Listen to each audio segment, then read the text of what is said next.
Fun with failure.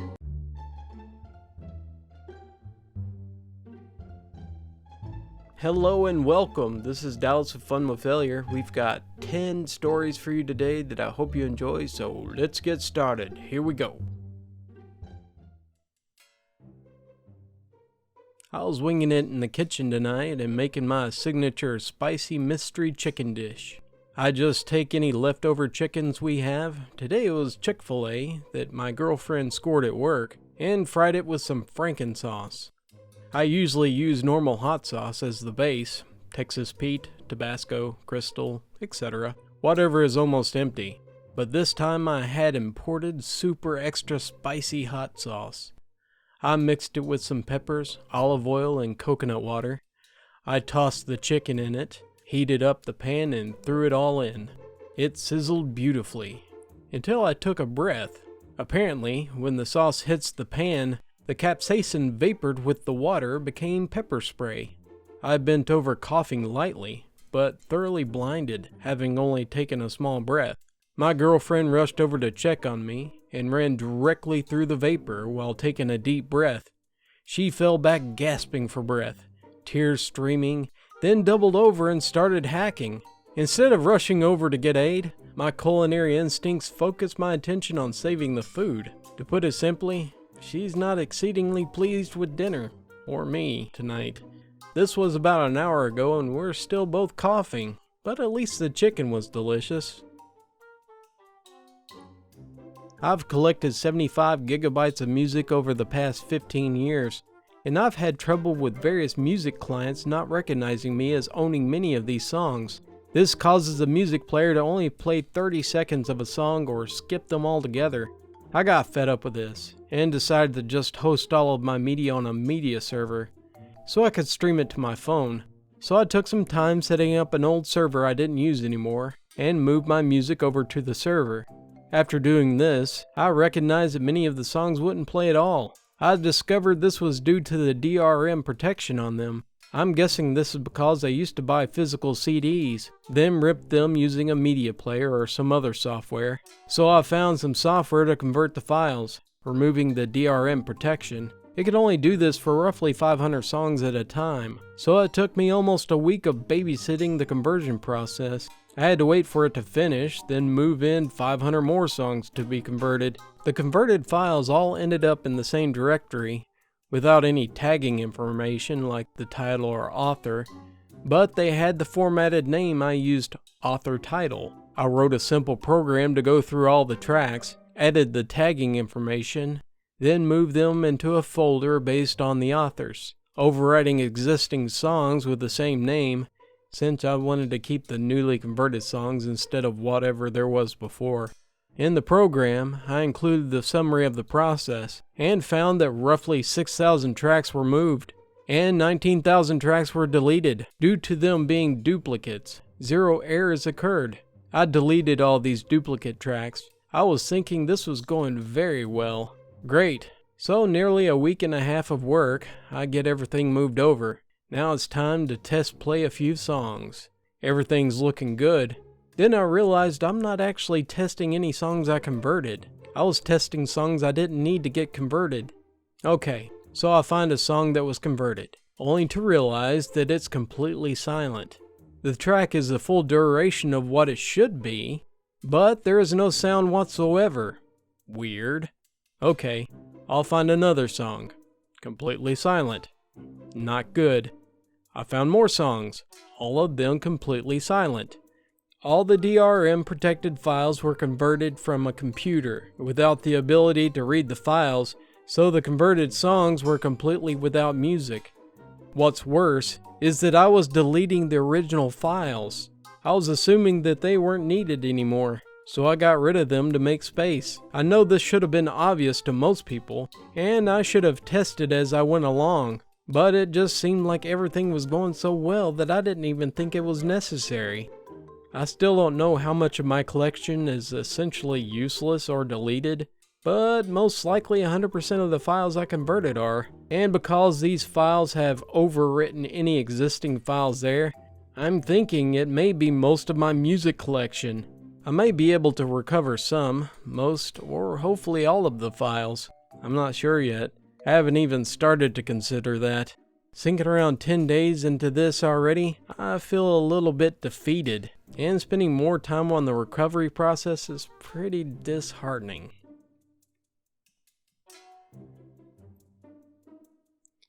I work at a large supermarket chain in Australia as a shelf stocker.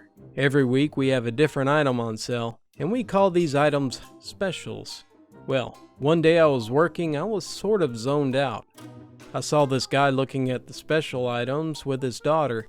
He was examining a box of my favorite chocolates that I didn't realize was on sale. I guess I was watching him a bit too long, and he looked up at me and said, "What are you looking at there, mate?" I sort of snapped out of my trance and said, "Oh, nothing. I didn't realize that special there." He then looked at me with the most intense anger.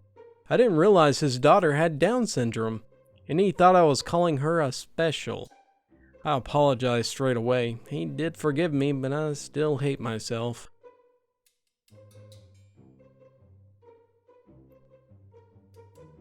This happened yesterday. I get home for a quick lunch, and a homeless guy is walking outside my apartment building. He asked for some socks, underwear, soap, etc. I have some cheap socks that I bought that I didn't like, so I said, sure. I jog inside, grab a plastic bag, throw in some socks, some body wash, head back outside and hand him the bag. I head back inside and realize I didn't have my phone. I go back to my car. Nope. Closet? Nope. Bathroom? Nope. Off to the internet to locate my device. Unfortunately, my battery was too low, so I gave it a ring. Silence. So I decided to hop on my bike and track down the homeless guy. I asked one of the guys a couple of blocks away if he had seen the guy, Mike, and the response is, "Are you looking for a cell phone? You better catch him quick or he's going to sell it for some dope." 20 minutes of biking through the neighborhood and no luck. Talked to a few people, including another Mike who lives in a shed next to a house, but no luck. Fortunately, it was a beat-up S5 Active, and I have an old Nexus for app testing. Hey Samsung, can you please release the S8 Active now?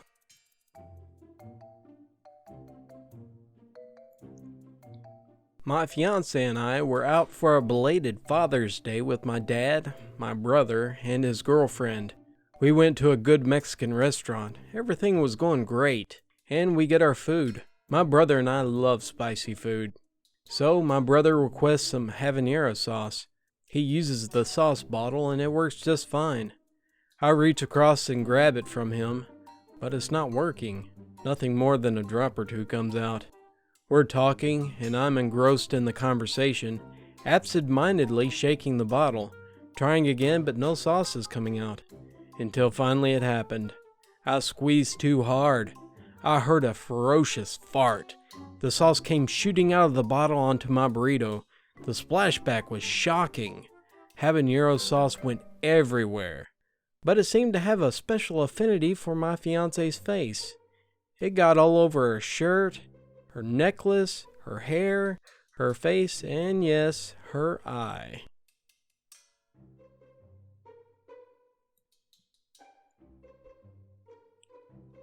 We had a blocked wastewater drain outside of the kitchen. It seemed to be filled with waste stuff from the washing machine and sink. The stench was traveling all around the house. My wife tried clearing it out with a stick or a long plunger, but no luck. So, I put the bin bag over my arm and went at it to find the blockage. I managed to clear out some of it, but decided to use a plunger to try to dislodge the rest. But the handle tore through the bag with my tenacity. It wasn't doing the trick, so I ditched the bag. I put my arm in because it was wet anyway, and went in, bare-armed, to clear the rest. Success! But now my arms absolutely reek. I've taken a shower, washed my arms with 4 different soaps, and I've applied 4 coats of some very pungent lavender cream, but my arm still stinks. Now my wife won't even come near me, and my kids run away from me.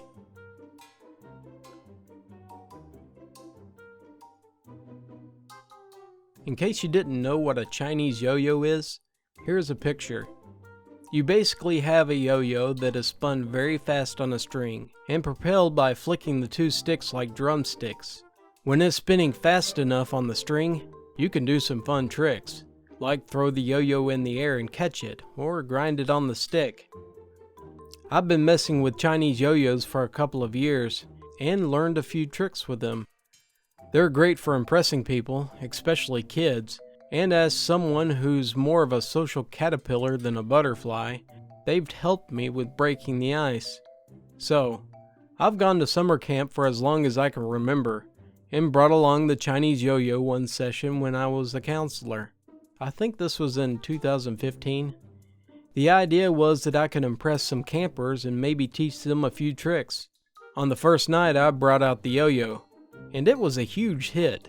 Nearly 40 of these kids circled around me, and they watched in awe as I did some very basic tricks. Their favorite was when I threw it high in the air and I caught it. Another I enjoyed doing was sort of a trick whip thing. This is where I flicked the yo-yo at a kid's face and yanked it back at the last second. Obviously, this is where things went wrong. The trick whip isn't especially hard, and I've never got within a foot of anyone, so it's pretty fun to mess with them. Unfortunately, one enthusiastic little girl, who is no older than 7 and stood about 3 foot from the ground, chose the worst time to approach me and ask for a try. I, caught slightly off guard, whipped the yo-yo, which is made of heavy industrial rubber and has steel in the middle where it spun. It slammed her directly in the nose, and her head whipped back. Her feet went up into the air and she fell onto the ground with a bloody nose. I looked on in horror as she laid on the ground stunned. All the other kids went completely silent. Then she let out a blood-curdling yell. Her counselors ran over, and I got in huge trouble for assaulting a camper. The Chinese yo-yo was banned henceforth, and I've treated yo-yos as serious weapons since.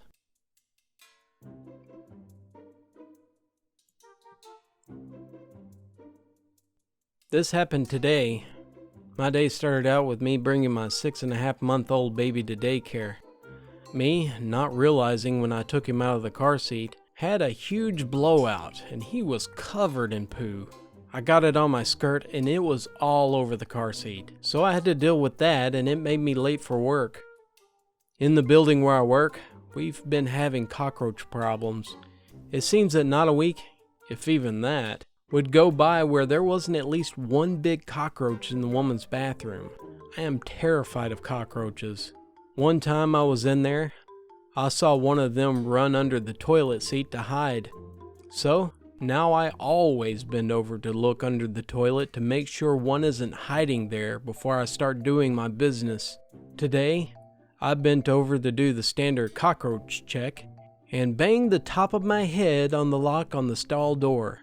Really fracking hard. All of the stall panels shook. There was someone else in the other stall, so I managed to only scream internally, but I basically just stood there wincing for a solid 2 to 3 minutes. I felt a warmth, and I reached up and yep, blood. My scalp was bleeding, and some biatch was taking forever in the handicap stall, which would have been ideal for me to try to manage this situation in private, using the sink and mirror that's in there. I stood in the stall soaking up blood with toilet paper, trying to wait her out. I gave up and just went out to the main sinks. Luckily, no one else came in, and I put water on my hands and ran it through my hair to get out the blood. I can still feel some crunchy blood in my hair still though, and there's a bump, and my head hurts. So, not a great day over here.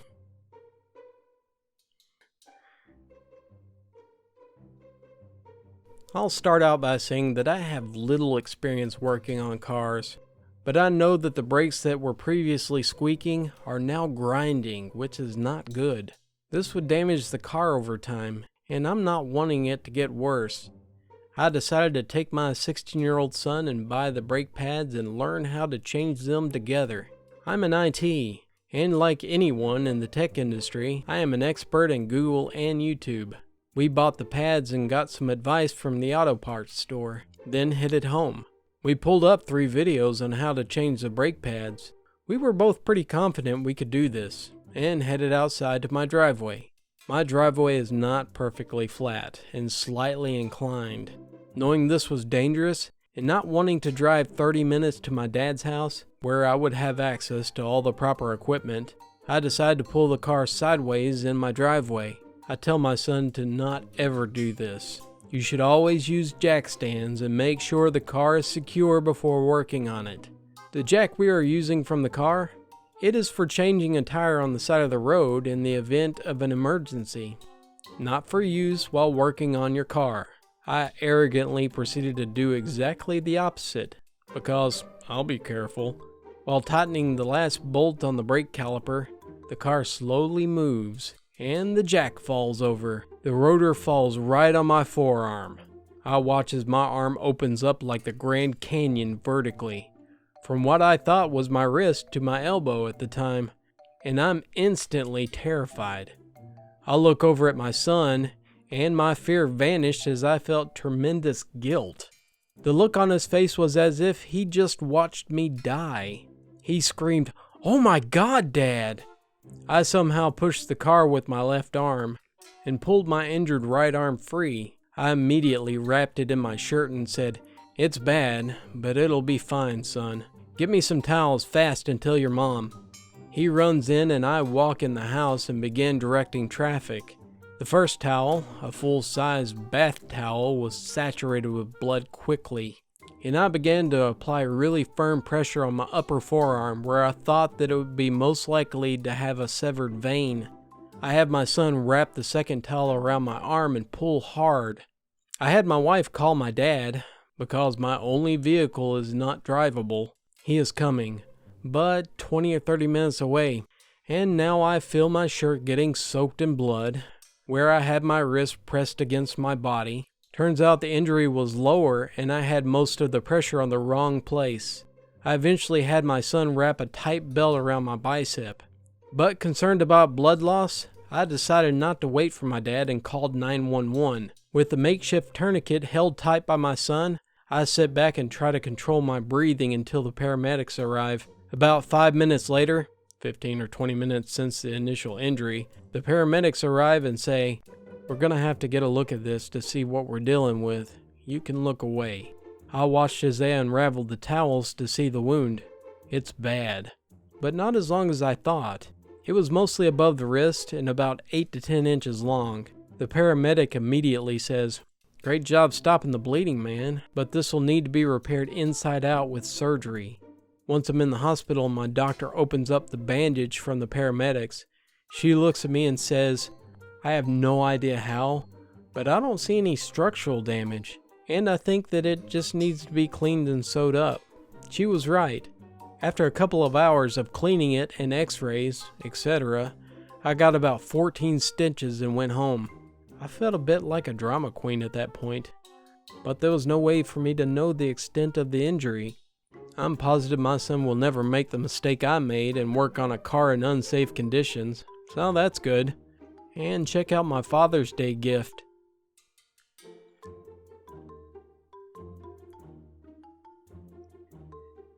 So, as with many high school biology classes, dissection eventually comes up at some point in the year. And no matter how strong your stomach is, there's just something gut-churning about cutting into your first animal. In my class, dissection came up at the end of the year. We were spending the day dissecting rats and cataloging their parts, and the next day we'd identified them for the test. We were split into groups of 4, each having a different responsibility. There was a pinner, a dissector, a labeler, and a note-taker. Normally, the more squeamish people took the titles of labeler and note-taker, but I, having done a bit of hunting, opted for dissector. The note-taker and labeler in our group were girls, who hated even seeing a dead animal, and the pinner was a quiet guy, who seemed pretty meh about the whole thing.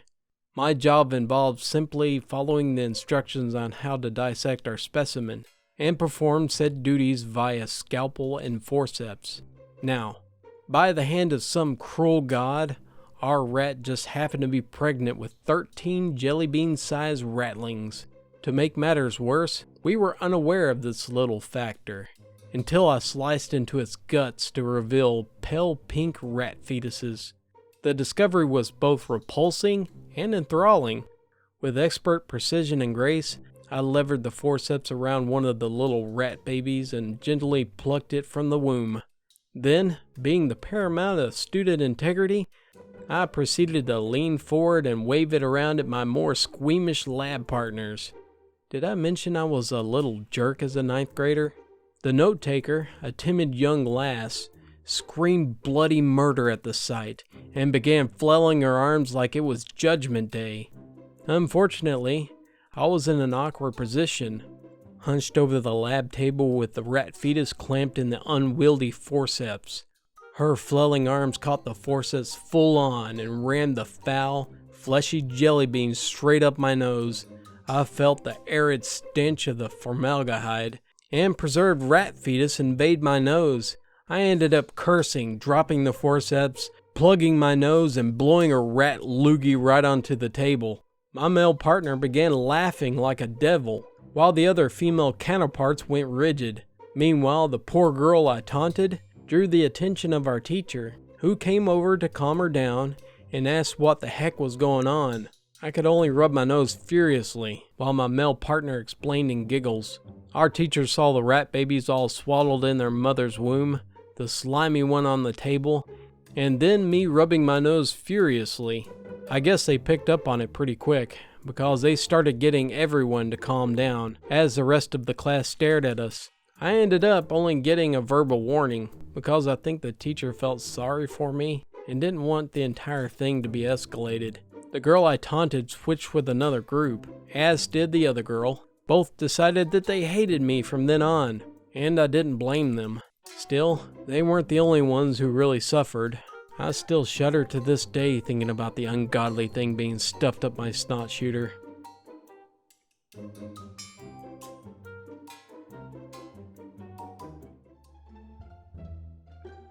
Thank you for joining me, and I hope you enjoyed those stories. If you did, please give it a thumbs up and subscribe for more. If you have a story you'd like to share, please send it to me at funwithfailure@gmail.com, and I would love to put it into a video. I hope you guys enjoyed the animation at the end. I hope it's not too silly. Tell me what you think at the bottom in the comments. If there's anything else that I can improve on, please feel free to share. I'd like to be able to improve this channel. And hopefully I'll see you guys again. Till next time, we're all gonna fail, so have fun with it.